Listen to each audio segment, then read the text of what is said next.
ছাত্রদলের পক্ষ থেকে লাল গোলাপ শুভেচ্ছা, পক্ষ থেকে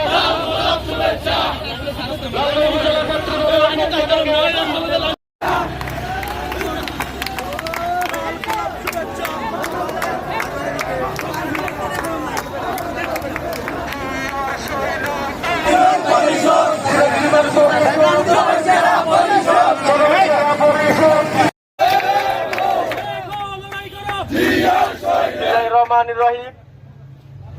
কুমিল্লা দক্ষিণ জেলা ছাত্র দলের নবগঠিত সভাপতি নির্বাচিত হয়েছেন সাবেক ভিক্টোরিয়া কলেজের মেধাবী ছাত্র নেতা জুবায়ের হোসেন জিলানী ভাই। সাধারণ সম্পাদক হিসেবে নির্বাচিত হয়েছেন এমদাদুল হক দিমান ভাই।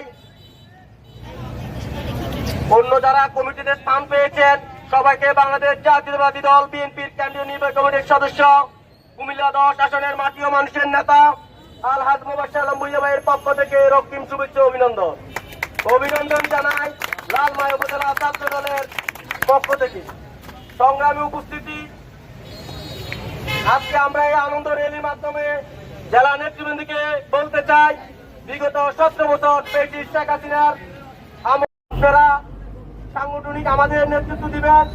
এই নেতৃত্বের মাধ্যমে আমরা ছাত্রদলকে সুসংগঠিত করব জানাই এবং কৃতজ্ঞতা জানাই। এ বলে আমি আমার সংক্ষিপ্ত শুভেচ্ছা বক্তব্য এখানে শেষ করছি। আসসালামু আলাইকুম, সবাইকে ধন্যবাদ।